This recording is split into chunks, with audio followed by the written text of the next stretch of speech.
할렐루야. 아유, 네, 반갑습니다.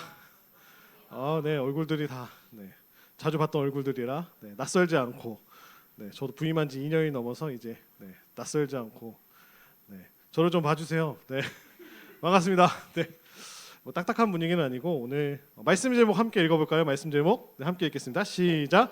일상의 삶의 밑줄 긋기라는 제목을 가지고 호세아 말씀 함께 나누도록 하겠습니다. 오늘 말씀에 보면 1절에 뭐라고 나오나요? 구호가 나오죠. 뭐라고 나오나요? 하나님께 여호와께 돌아가자.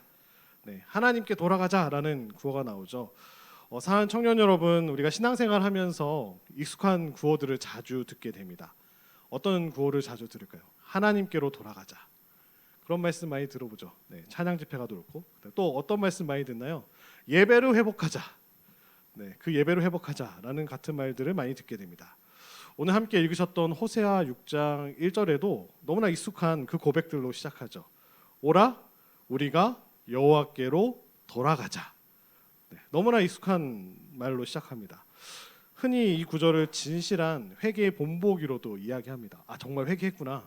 하나님께 돌아가자라고 얘기하는 게 정말 회개한 사람이 고백할 수 있는 거죠. 우리가 여호와께로 돌아가자. 수련회 마치면 뜨거워지는 청년들이 있죠. 한 3일 갈 겁니다. 3일 가요. 3일. 어떻게 할 수 있을까요? 이스라엘 백성들도 출애굽하고 홍해를 가르고 3일 만에 불만을 나타내기 시작했어요. 물이 없어서 우리를 여기서 죽일 겁니까? 라고 모세한테 항의하던 이스라엘 백성들의 모습을 봤을 때, 아니 생각해 보세요. 우리 어저께 모세 FC가 오바댜 FC한테 9대3으로 졌다는 소식을 제가 들었어요. 9대3으로. 동요하지 마세요. 아직 우리에겐 풋살장이 건설되지 않았어요.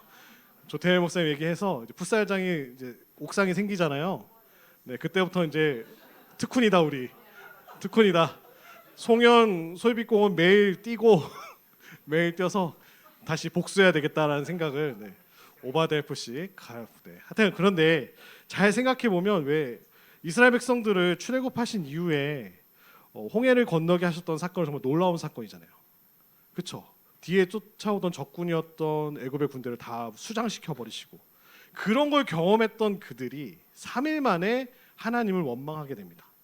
은혜를 받았지만 하나님께 돌아가자라는 이 구호들이 어떤 문제가 있는지 한번 살펴보기 원합니다. 하나님의 반응은 어떨까요? 이 구호를 들었을 때 기뻐하실까요? 우리 청년들이 마음 먹고 오라 우리가 여호와께로 돌아가자. 우리 청년들이 고백한다면 어른들은 좋아하실 수도 있어요. 우리 애가 드디어 정신을 차렸구나. 신앙생활을 제대로 하겠구나. 근데 하나님의 반응이 어떨까요? 4절을 함께 눈으로 보실까요? 그래 잘 돌아왔다 대신에 4절에 이렇게 말씀하십니다. 깊이 하나님이 탄식하시면서 이렇게 말씀하시죠. 뭐라고 말씀하실까요? 에브라임아 내가 내게 어떻게 하랴? 너희 이내가 아침 구름이나 쉬 없어지는 이새 같도다. 하나님 기뻐하시나요? 와 너희의 고백을 내가 기뻐 받아줄게라는 것이 아니라 여호와께로 돌아가자라는 이 뜨거운 결단이 하나님께는 어떻게 들렸을까요? 공허한 소음과 같이 들리셨다라는 거죠. 오늘 이 말씀을 통해서 우리 청년들이 정말 신앙과 예배가 하나님이 기뻐하시는 모습이 무엇인지 다시 한번 저희들이 점검하고 하나님 앞에 어떻게 나아가야 되는지 결단하는 저희 모두가 되기를 소망합니다. 이 시대적 배경이 필요해요. 왜 이런 말이 나왔을까? 호세아 시대, 우리하고는 전혀 다른 시대입니다. 옛날 고대 그 시대는 바알이라고 혹시 들어보셨어요? 바알과 아세라 짝꿍이 있어요. 바알은 남자 신이고요. 아세라는 여자 신이에요. 신들도 짝이 있는데 우리는 그렇죠. 다 생길 줄로 믿습니다. 신들도 다 짝이 있었어요. 남녀 짝을 이겨서 뒤에서 되게 좋아하는데 예은이가 너무 좋아하는데 바알 짝이 있는데 그 시대의 영적 상태가 어떠했냐는 거죠.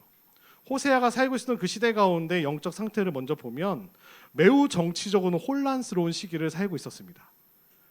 전쟁의 위협 속에서 백성들은 아수르라는 큰 강국이 이렇게 내려오고 있었고요. 아람 같은 강대국을 의지했지만 다 실패했어요. 주변에 힘센 사람들과 좀 손잡고 같이 나아가고자 했는데 다 그들이 거절하고 아무런 힘이 없었어요. 드디어 마지막 카드가 한 장 남았습니다. 누구일까요? 하나님이십니다. 그들에게 남은 마지막 카드 하나님을 쓰기 위해서 돌아오게 됩니다. 그러나 더 심각한 문제가 따로 있었죠. 그들의 머릿속은 누구로 가득 차 있었을까요? 바알이라는 신앙이 가득 차 있었습니다. 그래서 이 바알 신앙의 사고방식이 깊이 그 백성들 가운데 삶의 방식 가운데 자리 잡고 있었다라는 거죠. 바알 신화가 있어요. 바알 신화가 어떤 신화가 있냐면 지금 파릇파릇 이제 봄을 지나서 뜨거운 여름이 돼가고 있죠. 올해 좀 빨리 더워지는 것 같아요. 바알이 부활한다라고 믿어요. 바알은 죽어요. 언제 죽을까요? 봄에 부활하니까 추워지는 겨울에 죽습니다. 모트라는 신이 나타나서 바알을 죽이면 겨울 시내 가운데 이렇게 잠들어 있다가 새싹이 돋을 때 바알이 부활한다라고 믿었던 신앙들이 있었어요. 그래서 그 항상 짝이 있었다고 하잖아요. 그 아낫이라는 그 아내가 죽음의 신인 모트를 죽이면 바울이 다시 부활해서 비가 내리고 바람이 불고 농경을 다스리는 데 도움이 되는 것들을 준다라고 믿었어요. 그것이 이제 부활의 모티브를 가지고 있는데 문제는 뭐냐? 이스라엘 백성들은 이 사고방식 그대로 누구한테 적용하고 있을까요? 하나님께 똑같이 적용하고 있다는 거예요. 바알의 신앙을 가지고 여호와 하나님께 그대로 왔다는 겁니다. 그 결과가 무엇일까요? 하나님은 기계적으로 응답하시는 하나님이다라고 백성들은 생각을 했어요. 생각해 보세요. 밤이 지나면 뭐가 올까요? 새벽이 오겠죠. 그렇죠? 밤이 지나면 새벽이 오고 철이 되면 때에 따라 비가 내리고, 그러니까 자신들이 형식적으로만 회개를 한다면 하나님은 회개했으니까 뭐 하셔야 돼요? 당연히 복 주시고 치유로 응답해 주셔야 된다라는 것을 백성들은 당연하다라고 생각하고 있었다는 거죠. 두 번째로 보면 그 백성들이 바알 신앙으로 꽉 차 있어서 하나님의 주권과 자유를 무시하며 나아갑니다. 본문 2절을 함께 보실까요? 본문 2절입니다. 본문 2절을 함께 읽도록 하겠습니다. 시작. 여호와께서 이틀 후에 우리를 살리시며 셋째 날에 우리를 일으키시리니 우리가 그의 앞에서 살리라. 누가 얘기하는 건가요? 백성들이 고백하는 거죠. 네. 이틀 후에 우리를 살리시며 셋째 날에 우리를 일으키시리니라는 고백은 신실한 확신이라기보다는 어떤 뜻일까요? 며칠만 버티면 자동으로 회복시켜 주실 거야라고 생각하고 있었다는 거죠. 예측을 하고 있었다는 거죠. 하나님의 절대 주권보다 자신들이 바알을 섬겨왔던 그 공식대로 하나님께 똑같이 대입하고 있는 모습을 보게 됩니다. 세 번째로 보면 그들의 신앙을 욕망의 종교적 포장으로 만들고 있다는 거죠. 어떤 뜻일까요? 하나님을 안다고 그들은 말하고 있어요. 하나님 아주 힘써알자라고 이야기하죠. 말하고 있지만 정작 자기의 욕망을 신앙의 언어로 그럴듯하게 치장하고 있다는 거죠. 꾸미고 있다라는 겁니다. 하나님을 진정으로 알려고 하는 것이 아니라 자신들에게 유리하도록 하나님을 내 입맛에 맞게 길들여 한다는 것이죠. 바알을 그렇게 섬겼을 때와 똑같이 하나님도 우리 입맛에 맞게 하나님을 좀 바꿔보자라고 멈춰 있었다는 거죠. 마지막으로 그들은 삶의 변화가 전혀 없이 피상적인 눈에 보이는 거에만 회개하고 있었던 백성들의 모습입니다. 자기 죄의 심각성에는 눈을 감고요. 나의 죄에는 눈을 다 감고 있어요. 다 감고 있고 오히려 위기에서 벗어날 수 있는 병고침과 회복만 하나님 앞에 구하고 있습니다. 하나님은 이런 신앙을 뭐라고 말씀하실까요? 네, 뭐라고 말씀하실까요? 뭐라고 말씀하시냐면 다음과 같이 4절에 이야기하시죠. 아침 구름 쉬 없어지는 이슬이라고 부르시면서 지금 책망하고 계시는 거예요. 잠시 빛나다 사라지는 실체 없는 신앙이다라고 말씀하시는 거죠. 이렇게 이스라엘 백성들이 망가져 있다는 사실을 머릿속에 넣으시고 말씀을 한번 다시금 저희들이 접근해 보면 지금 이스라엘 상태가 어떤지 저희들이 다시금 눈에 들어오게 됩니다. 첫 번째로 보라 기계적으로 응답하는 하나님, 하나님의 주권과 자유는 무시했고요. 자신들의 신앙을 욕망으로 포장했던 그들이고요. 마지막으로 삶의 변화는 전혀 없이 눈으로 보여지는 회개만 했던 그들의 모습을 머릿속에 넣으시고 더 깊이 들어가도록 하겠습니다. 오늘 본문은 6장 1절로 3절에 보시면 백성들의 입에서 나온 고백이에요. 1절과 3절을 그냥 읽어보면 되게 은혜롭잖아요. 여호와께 돌아가자. 얼마나 좋아요. 하나님께 돌아가자라고 말하는 청년들이 있다면. 깜짝 놀랐어요. 제가 10분 전에 와 있었는데 다 앞에 이렇게 당겨서 앉아 계시더라고요. 그래서 제가 동준이 형제한테 왜 이렇게 다들 당겨서 앉아 있냐 했더니 목사님 더 많이 오실 거예요. 믿지 않았거든요. 근데 시간이 지날수록 와 많이 오시네요. 예배 참석하는 청들이 많아지더라고요. 네. 근데 오늘 말씀을 잘 보면 백성들이 어떤 고백을 하나요? 이런 고백을 하고 있죠. 여호와께서 우리를 찢으셨으나 도로 낫게 하실 것이요 이틀 후에 우리를 살리시며 셋째 날에 우리를 일으키실 것이다 라고 고백하고 있죠. 얼핏 보면 신실한 믿음의 고백처럼 들리기도 합니다.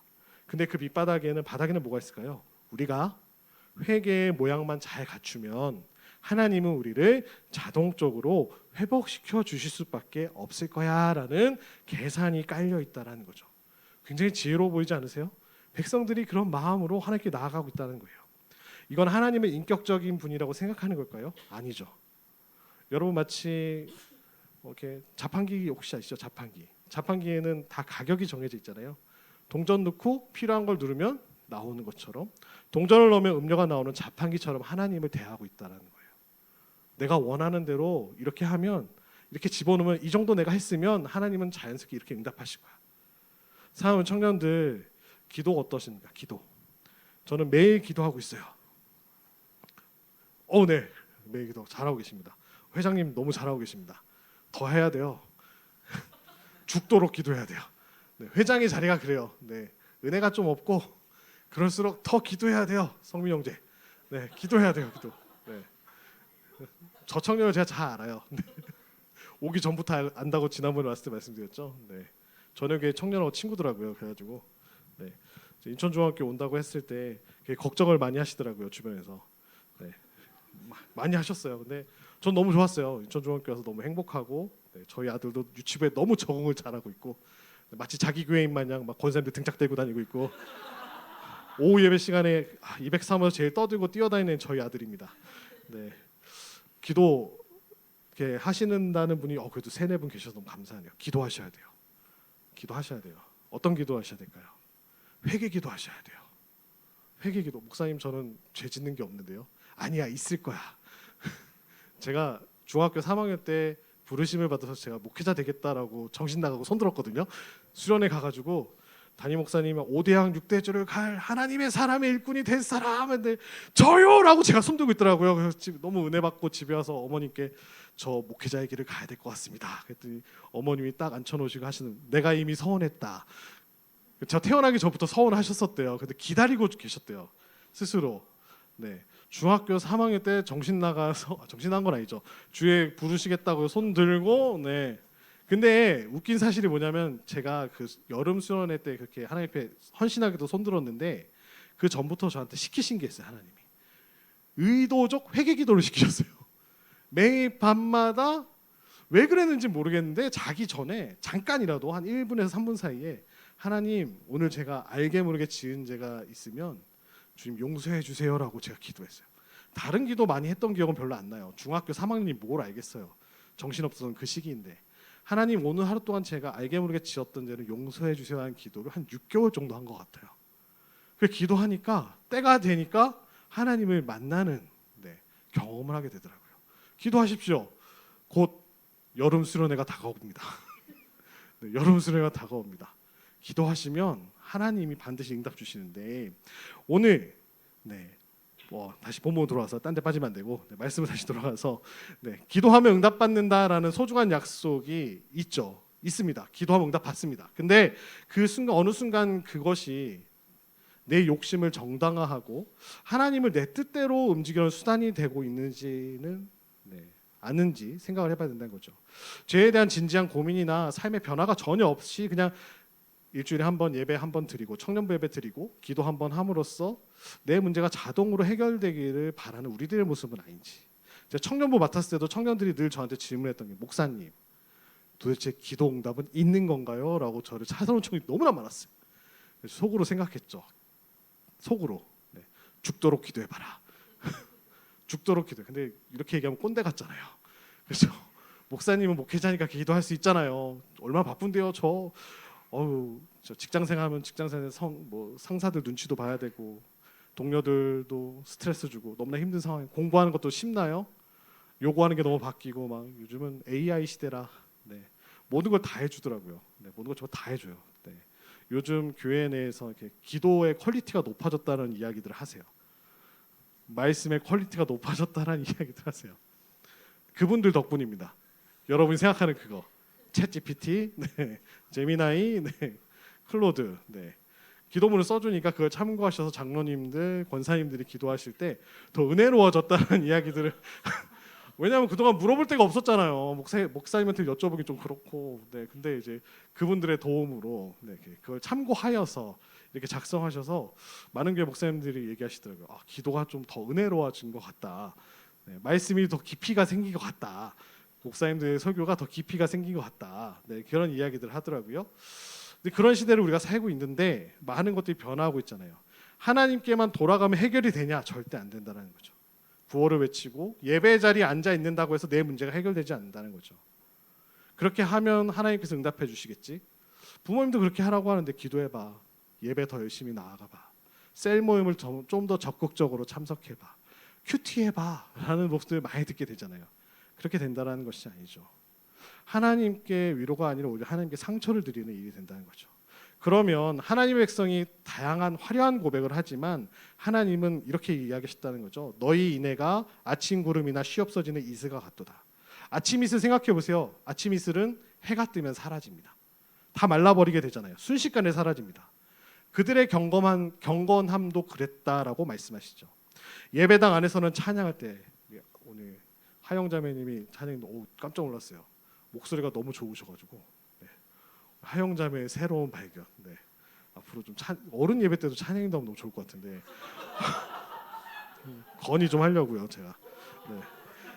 왜요? 너무 은혜로워서 농담이 아니라 진짜로 뒤에서 찬양하는데 딕션이 귀에 딱딱 꽂히는 거예요. 찬양의 가사가 와 내게 이렇게 꽂혀. 요즘 대세는 여자 찬양 사역자인 거 아시죠? 네. 남자들의 시대는 갔어요. 이제 여성 찬양 사역자들이 지난 작년에 오신 전운주 목사님도 그렇고 정말로 사역자들인데 너무 은혜로웠습니다. 하여튼 감사한데 그렇게 사라지는 거에 대해서 일상을 가면 다 흔적 없이 사라진다라고 말씀하시는 거예요. 예배당에서는 뜨거운데 삶의 자리로 가서는 모든 것이 정말 쉬없이 사라진다는 거죠. 한마디로 뭘까요? 흉내만 내고 있다라는 거죠. 종교적으로. 이 대목에서 하나님은 오늘 6장 6절을 한번 함께 읽어볼까요? 마지막 절인데요. 6장 6절 함께 읽도록 하겠습니다. 시작. 나는 인애를 원하고 제사를 원하지 아니하며 번제보다 하나님을 아는 것을 원하노라. 인애라고 번역된 단어가 많이 들으셨을 거예요. 헤세드라는 단어. 네. 히브리어를 몰라도 헤세드라는 단어는 한 번씩 다 들어보셨을 거예요. 헤세드인데요. 헤세드는 그냥 단순히 따뜻한 감정이 아니라 하나님과 사람 사이에 사람과 사람 사이에 마땅히 지켜야 될 도리입니다. 도리.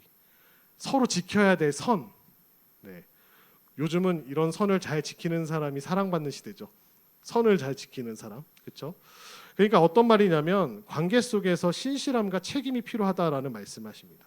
쉽게 말해서 사람으로서 인간이라면 갖추어야 할 기본적인 상식과 양심을 말씀하고 계신다는 거죠. 기본적인 상식과 양심이요. 그럼 다시 돌아가서 이스라엘 사람들은 당시 어땠을까? 성전에서는 정말 이보다 화려한 제사를 드린 것이 없습니다. 삶의 현장인 세겜이나 길앗 지역에서는 뭐 했을까요? 성전에서는 화려하게 예배드리지만 삶의 현장이었던 세겜 지역과 길앗에서 약탈과 살인을 벌이고 있는 그들의 모습이었다라는 거죠. 제사장들도요, 심지어 강도죄처럼 백성들의 필요한 걸 다 뺐던 시기였습니다. 하나님은 이런 백성에게 단호하게 말씀하시죠. 제사보다 인애가 먼저다. 예배보다 상식이 먼저다라고 백성들에게 말씀하고 계십니다. 우리는 성경 구절에 지금도 적고 계신 형제들 계시는데 밑줄 그는 거 익숙하시죠? 어디 말씀? 그래 이 말씀 나에게 오늘 은혜가 됐다. 이 한 절 노란색 형광펜으로 쫙 그어놓고 그렇죠? 더 중요한 거 뭐라고요? 오늘 말씀의 제목과 같이 일상의 삶에 밑줄 긋는 것이 더 중요하다라는 것을 말씀하고 계십니다. 예배당 안에서 우리 좌우 형제 자매들 바라봤을 때 거룩한 표정으로 이렇게 웃으면서 그런 표정보다 직장 동료와 친구들과의 약속을 지키는 일이 더 중요하다라는 거예요. 정직하게 세금 내는 일 중요합니다. 가족에게 따뜻한 말 한마디를 건네는 일도 중요합니다. 사랑하는 부모님께 따뜻한 말 한마디를 건네시는 우리 청년들 되기를 축복합니다. 별로 아멘이 안 나오네요. 아침에 싸우고 오셨나요? 네, 그런 말. 그러니까 가족에게도 따뜻한 말 한마디. 형제 자매간, 남매간에 힘든 일이지만 서로 따뜻한 말 한마디. 타인의 아픔에 진심으로 공감하는 일. 어찌 보면 우리가 잘 알고 있는 상식적인 도리이지만 이것이 바로 뭐라고요? 하나님을 아는 진짜 지식이라고 오늘 호세아는 말씀하고 계십니다. 그럼 우리 어떻게 살아야 될까요? 여러분 한 주는 어떠하십니까? 여러분 한 주는 어떠세요? 주일 1시간 예배가 여러분의 신앙을 증명해 주십니까? 봉사 1시간이 여러분의 신앙을 증명해 줍니까? 세상이 교회에 기대하는 건 무엇일까요? 세상이 우리에게 기대하는 거.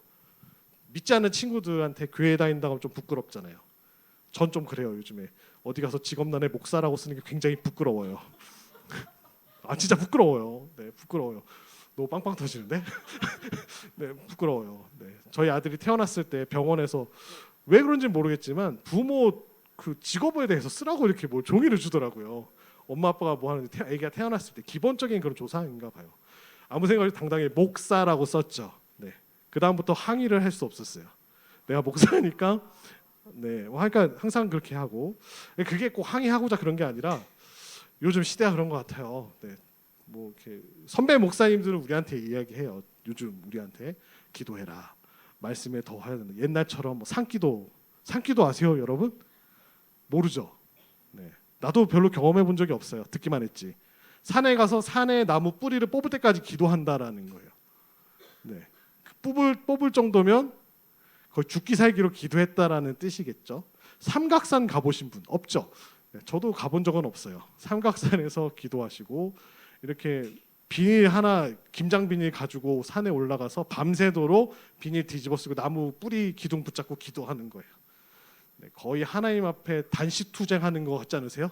내 기도 응답해 주지 않나 여기서 죽겠습니다라고 기도하는 것처럼. 네, 그렇게 기도하셨던 믿음의 선배들이 어찌 무식해 보이긴 했지만 응답이 있었고 또 은혜가 있었다. 또 그 시대가 있겠죠. 시대가 지나서 오늘을 살아가는 우리들에게 오늘 하나님 말씀은 뭐라고 말씀하시나요? 상식적인 삶을 살아라. 여러분의 삶이 어떤가요? 세상이 우리 교회한테 기대하는 바는 딱 한 가지죠. 신학적인 통찰을 기대할까요? 아니요. 세상 사람들은 관심 없어요. 상식과 처신을 잘하라. 상식과 도리를 지키는 교회가 되기를 바라는 거죠. 예수님께서 이렇게 말씀하셨어요. 마태복음 5장 23절로 24절인데 제가 읽어드릴게요.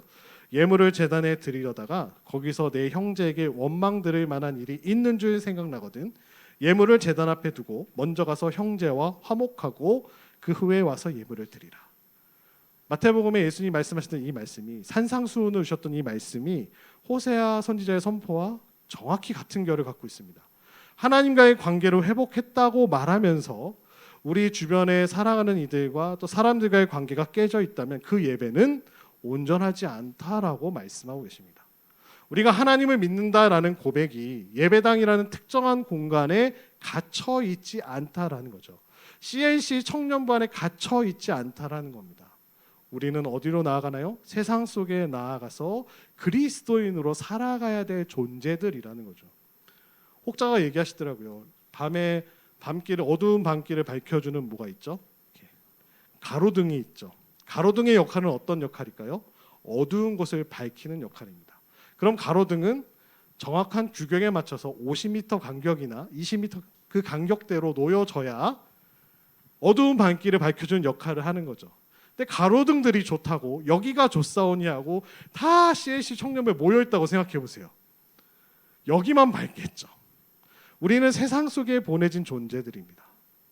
여기서 은혜 받고 세상으로 나가야 돼요.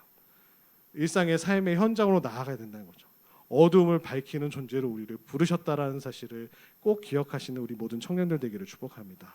하나님을 믿는다라는 고백이 일터에서의 불성실함이나 또 인간관계에서 이기심에 가려주는 면죄부가 돼서는 안 돼요. 사람들이 믿는 사람 많이 욕하는 이유 중에 하나죠. 일부다. 이제는 일부가 아니죠. 일부가 없다라고 얘기하죠. 네. 일부가 그렇게 잘못했다. 안 통합니다. 진정한 회개는 입술의 구호가 아니라 내 현실의 한가운데서 불의를 버리고 인애를 선택하는 결단이다. 상식을 선택하는 결단이라고 말씀하십니다. 하나님을 아는 지식이 우리 예배드리는 이 공간 안에 특정 공간 안에 갇혀있지 않다라고 말씀하십니다. 가정과 학교와 직장과 사회관계 속에서 성도의 도리나 인간으로서의 도리를 다해가는 모습으로 드러나야 된다라고 말씀하십니다. 말씀을 맺겠습니다. 하나님은 번거로운 제사나 화려한 종교의식에 감동하지 않으십니다. 더 멋진 세션과 더 비싼 드럼과 더 좋은 우리 본당에 들어가면 이제 여러분 깜짝 놀라실 거예요. 4K, 8K 모니터가 있습니다. 네, 가격을 들으시면 억 단위 모니터입니다. 나중에 와서 보세요. 저도 지금 공사 중 달아만 났는데 8K라고 해서 우리나라에 딱 2대밖에 없대요. 그 정도, 2대밖에 없대요. 다른 한 군데 설치한 우리 교회가 이제 설치하는 기대가 되시죠? 다음 달에 들어갔으면 좋겠는데 늦어도 7월 달까지 가겠지 뭐. 하여튼 갈 겁니다. 네. 여러분 예배드리는 소예배실에도 우리 구성전에 쓰던 모니터를 설치해놨어요. 그것도 굉장히 크잖아요. 그걸 중예배실 여러분 예배드리는 청년부 예배드리는 기대가 돼요. 그래서 이렇게 좁은 공간이 아니라 이제 넓은 공간에 여러분들 이제 마음껏 옆 사람과의 자유 이제 진짜 거리를 느낄 수 있는 전도해야 됩니다. 빈자리를 채워야 돼요 우리가. 절반 이상 비어 있을 텐데 가서 좀 전도해야 됩니다. 어른들 자리는 더 많이 있기 때문에 더 전도해야 됩니다. 우리 이렇게 부르실 텐데 그런 모습에 있는 것에 감동하지 않으신다는 거죠. 무엇을 찾으실까요? 하나님은 아침 이슬처럼 금세 사라지지 않는 진실한 인애, 헤세드를 찾으신다는 거죠. 하나님을 내 뜻대로 움직이려는 마음들을 좀 내려놓으세요. 내 기도 들어주세요. 그렇게 기도하지 마시고 하나님의 뜻이 무엇인지 좀 구하는 우리 청년들 됐으면 좋겠어요. 조급함을 좀 내려놓으세요. 그 자리에 내게 주어진 일상의 자리를 한번 올려두시고 가장 상식적이고 도리에 충실한 삶을 채워가시는 우리 청년들 되기를 축복합니다. 그것이 바로 하나님이 기뻐하시는 예배이고요. 하나님을 아는 지식의 본질임을 오늘 본문은 저희들에게 말씀하십니다. 이번 한 주 예배보다 상식이 먼저다라는 걸 한번 실천하셨으면 좋겠어요. 우리가 발 딛고 서 있는 그 자리가 바로 헤세드를 살아낼 수 있는 진짜 신앙인 한 분 한 분 되시기를 축복합니다. 그렇게 되시기를 주님의 이름으로 축복합니다.